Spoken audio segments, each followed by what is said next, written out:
Welcome two ATM skills. आज हम एक बहुत इम्पोर्टेंट डिजिटल मार्केटिंग से रिलेटेड एक टॉपिक डिस्कस करेंगे। इस टॉपिक में आपको ब्रीफ इंट्रोडक्शन दे दूं कि अगर आप इस स्ट्रेटजी को अप्लाई करेंगे अपने डिजिटल बिजनेस में तो इंशाल्लाह 100% आपकी सक्सेस होगी अपने बिजनेस में। मॉडल हम आज क्रिएट करेंगे किसी भी डिजिटल बिजनेस का। तो अगर आपने कोई भी बिज़नेस स्टार्ट करना है तो सबसे पहले आप उसकी प्लानिंग करते हैं कि हमने क्या काम करना है, किस तरीके से करना है और क्यों करना है। ठीक है, तो सबसे पहले हम डिस्कस करते हैं। सबसे पहले हम अपने ब्राउज़र पे चले जाते हैं। ब्राउज़र में जाने के बाद आपने यहाँ पे लिखना है बिजनेस कैनवास मॉडल टेम्पलेट। तो आपको ये डिफरेंट फाइल फॉर्मेट्स दे देगा, पीडीएफ में, वर्ड में। तो आपने यहाँ से जाके इसको डाउनलोड कर लेना है। डाउनलोड करने के बाद जब आप इसे ओपन करेंगे तो ये इस तरह का टेम्पलेट आपको शो करेगा, बिजनेस मॉडल कैनवस। ठीक है, इसमें हमारे पास डिफरेंट पॉइंट्स हैं लेकिन हम मेजर पॉइंट्स इसमें डिस्कस करेंगे। जैसे हमारा की पार्टनर हो गया, की एक्टिविटीज़ हो गया, वैल्यू प्रीपोजिशंस हो गया, कस्टमर रिलेशनशिप हो गया, कस्टमर सेगमेंटेशन हो गया, की रिसोर्सेज या चैनल। बाकी अगर हम कॉस्ट स्ट्रक्चर और रेवेन्यू स्ट्रीम की बात करें तो ये अकाउंट्स की तरफ चले जाते हैं।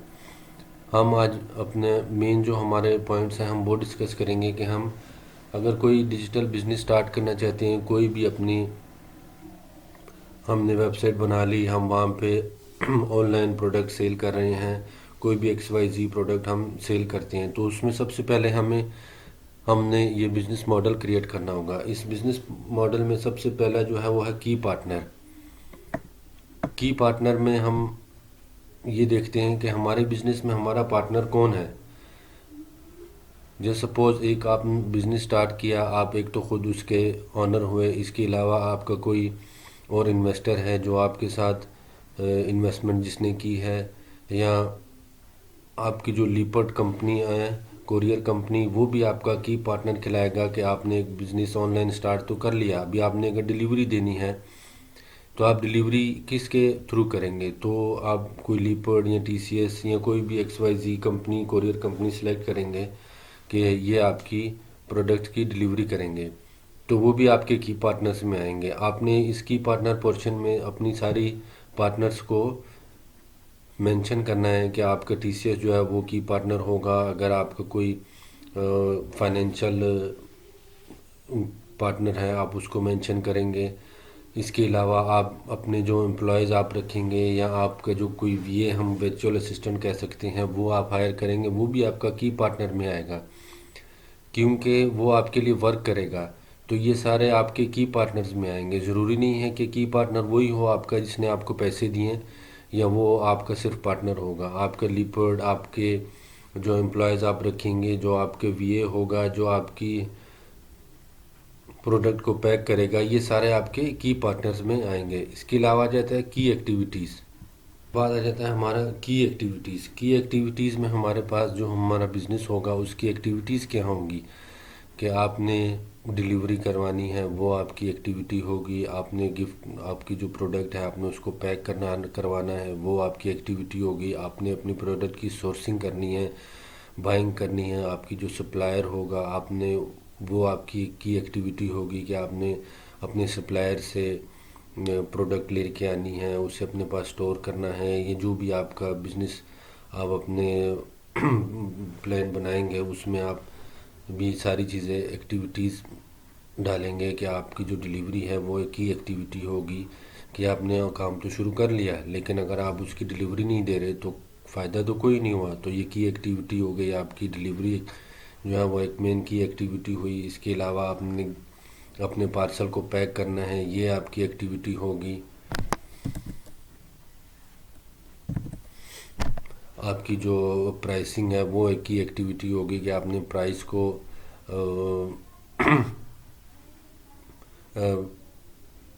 आपकी जो प्राइस है वो आपकी एक की एक्टिविटी खिलाएगी।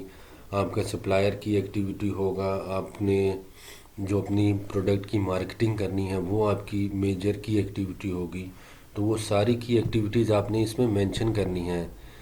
मेंशन करने का और ये प्लान बनाने का मकसद यही है कि आपको याद रहेगा, आपको पता होगा कि आपने इस प्लान के थ्रू ये सारे काम करने हैं। इसके अलावा इसके बाद जो थर्ड वन है वो है वैल्यू प्रीपोजिशन। वैल्यू प्रीपोजिशन ये होता है कि अगर आप एक एग्जांपल लें शुगर की या पेट्रोल की, तो एक ये वैल्यू अगर पेट्रोल को देखें तो वो हर बंदे की एक नीड है।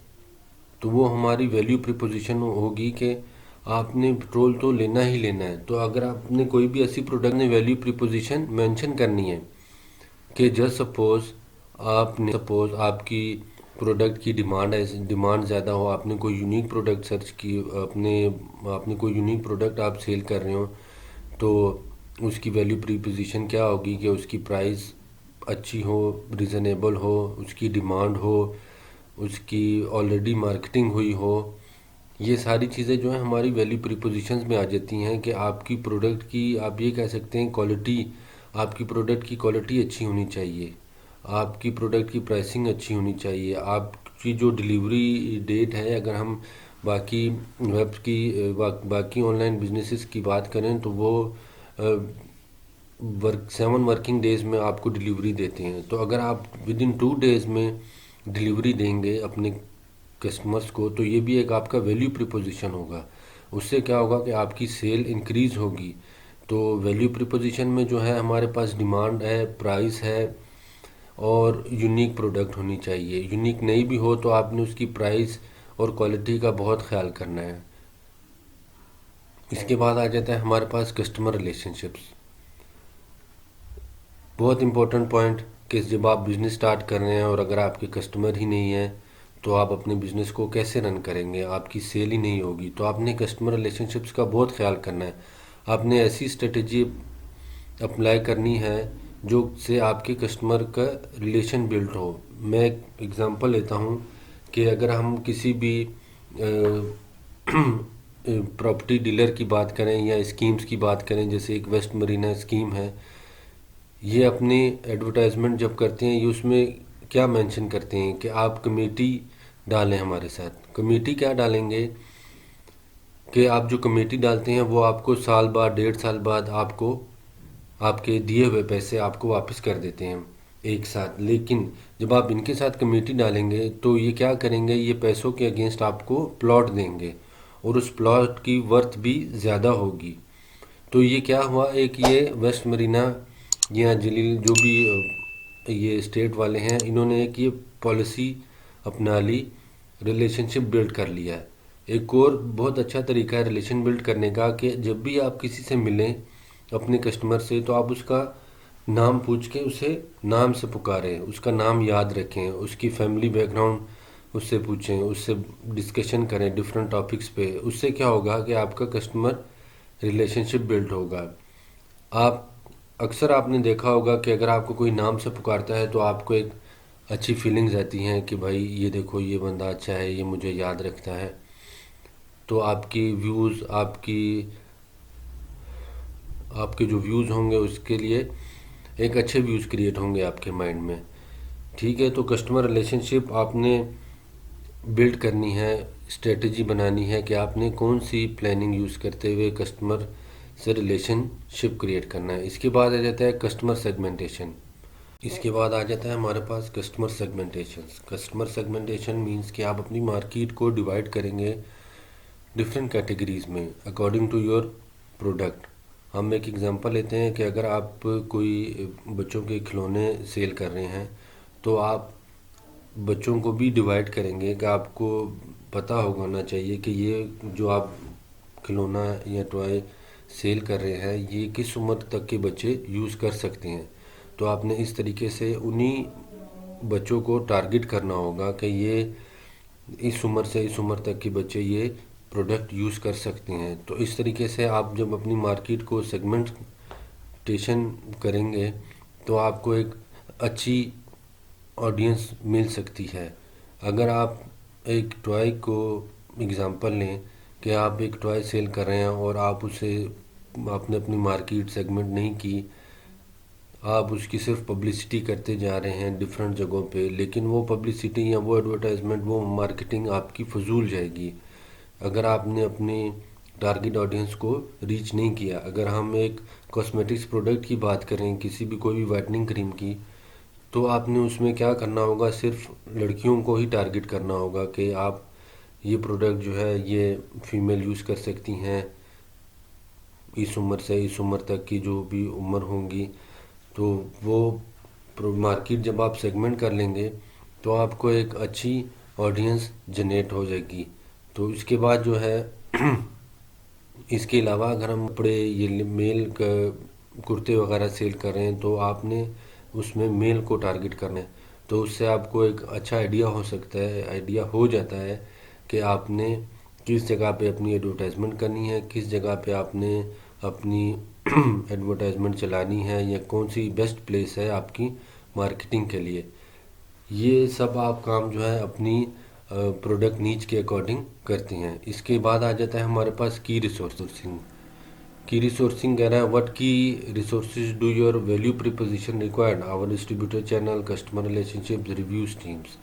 देखिए वो डेफिनेशन खुद आपको बता रहा है कि आपकी जो वैल्यू प्रीपोजिशन हैं उनकी क्या की रिसोर्सेज हैं। की रिसोर्सेज में वही हम बात करते हैं कि आपकी प्राइसिंग जो है वो अच्छी हो, अगर आपका कोई कंपटीटर है तो उससे प्राइस आपकी कम हो और क्वालिटी अच्छी हो, तो ये आपका एक इम्पोर्टेंट की रिसोर्स है। अगर आप इन चीज़ों को फोकस करेंगे कि आपकी प्राइसिंग कम होगी और क्वालिटी आप अच्छी देंगे अपने कस्टमर्स को, तो उससे आपका बिज़नेस अच्छा प्रमोट होगा, आपकी सेल अच्छी जनरेट होगी। तो की रिसोर्सेज भी आपने अपने प्रोडक्ट के डिफ़ाइन करने हैं। की रिसोर्सेज में हमारे पास और भी बहुत सारी चीज़ें आ जाती हैं। आप अपनी प्रोडक्ट की डिस्क्रिप्शन मेंशन कर सकते हैं कि हमारी प्रोडक्ट एक्स वाई जी कोई भी प्रोडक्ट है, ये इसका मटेरियल ये है, हम इसे यहाँ से इंपोर्ट करते हैं या ये इम्पोर्टेड ब्रांड है। जो भी आपकी प्रोडक्ट की डिस्क्रिप्शन या बेनिफिट्स होंगे तो वो आपने अपने की रिसोर्सेज में मेंशन करने हैं, और ये की रिसोर्सेज के थ्रू ही आप अपने सेल्स ज़्यादा से ज़्यादा जनरेट कर सकेंगे। इसके बाद आ जाता है हमारे पास चैनल। भाई हमने सारे काम तो कर लिए, की पार्टनर्स भी हमने डिफाइन कर दिया, की एक्टिविटीज़ भी, वैल्यू प्रीपोजिशन भी, कस्टमर रिलेशनशिप्स भी, मार्केट को भी डिवाइड कर दिया, अपने की रिसोर्सेज भी हमने बता दिए।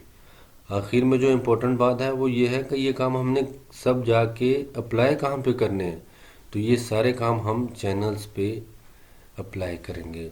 हमारे पास डिजिटल के डिफरेंट चैनल्स हैं। सबसे मेन जो है वो है फेसबुक, जो कि 4 करोड़ आवाम यूज़ करती है पाकिस्तान में। तो जो फेसबुक है ये एक बहुत बड़ा चैनल है आपको बिज़नेस को प्रमोट करने का, आपकी बिज़नेस की सेल जनरेट करने का। इसके अलावा हमारे पास इंस्टाग्राम है, लिंक्डइन है, व्हाट्सअप है। आपने इनमें से चैनल चूज़ करने हैं कि आपका जो बेस्ट चैनल है, आप कौन सा चैनल यूज़ करते हुए अपनी मार्केट को, अपने कस्टमर को आपकी प्रोडक्ट रीच हो सके। तो ये चैनल भी आपने अपने बिजनेस मॉडल में डिफ़ाइन करना होता है, और आपने इसी चैनल को यूज़ करना है फॉर एवर, ताकि आपकी बिज़नेस जो है वो रन हो सके, आपकी ज़्यादा से ज़्यादा सेल जनरेट हो सके। अगर हम चैनल की बात डेफिनेशन पढ़ लें तो वो कह रहा है, through which channel do your customer segment want to be reached, कि आप किस मार्केट से अपने कस्टमर्स को रीच कर सकते हैं। तो वो भी आपने अपनी प्रोडक्ट के अकॉर्डिंग, अपने पार्टनर्स के अकॉर्डिंग, अपनी वैल्यू प्रीपोजिशंस के अकॉर्डिंग आपने चैनल चूज़ करना है। अगर हम बेस्ट चैनल की बात करें आज के टाइम की, तो फेसबुक और इंस्टाग्राम जो है वो बेस्ट चैनल है और आपके डिजिटल बिजनेस को प्रमोट करने के लिए, आपकी डिजिटल सेल इंक्रीज़ करने के लिए। इसके बाद जो है हमारे पास सेकंड स्ट्रक्चर और रेवेन्यू स्ट्रीम, ये अकाउंट्स की तरफ चला जाता है कि आपने अपनी कॉस्ट स्ट्रक्चरिंग किस तरीके से करनी है। कि आपकी एक प्रोडक्ट है, आपने उसे 100 रुपये में लिया, आपके उस पर डिलीवरी चार्जेस भी लगेंगे, आप उसके सप्लायर के भी आपने पैसे देने हैं। वो आपको प्रोडक्ट 100 रुपये की पड़ रही है, उसमें आपको डिलीवरी कॉस्ट भी पड़ रहा है, पैकिंग कॉस्ट भी पड़ रही है। तो आपने कॉस्ट स्ट्रक्चर इस तरीके से क्रिएट करना है कि आपके कंपटीटर से भी वो रेट कम हो और आपको वो अच्छी प्रोडक्ट, क्वालिटी प्रोडक्ट भी आपका सप्लायर आपको प्रोवाइड करे। ठीक है, तो कॉस्ट स्ट्रक्चर में आपके पास आपने अपने सारे एक्सपेंसेस को यूज़ करते हुए अपनी प्रोडक्ट की वैल्यू या प्राइस फिक्स करनी है। इसके बाद है रेवेन्यू स्ट्रीम। रेवेन्यू स्ट्रीम ये है कि जब आपकी सेल इंक्रीज़ हो जाएगी तो आप ये देखेंगे कि आपका रेवेन्यू स्ट्रीम सबसे ज़्यादा किस जगह से है, आपके कस्टमर कौन से ज़्यादा कस्टमर्स आपकी प्रोडक्ट को चूज़ कर रहे हैं, या आपको बिज़नेस कहाँ से ज़्यादा मिल रहा है, कि आपकी वेबसाइट से आपका रेवेन्यू ज़्यादा जनरेट हो रहा है, आप जो चैनल यूज़ कर रहे हैं आप उनके थ्रू आपका रेवेन्यू ज़्यादा जनरेट हो रहा है। तो ये जो लास्ट टू हैं ये आपके अकाउंट साइड पे आ जाते हैं। सो अगर आप इस बिज़नेस मॉडल को अपने डिजिटल मार्केटिंग में यूज़ करेंगे तो होपफुली 80% होपफुली कि आपका बिज़नेस अच्छा रन होगा and you have to generate your good sales. So अल्लाह हाफिज़, टेक केयर, बाय।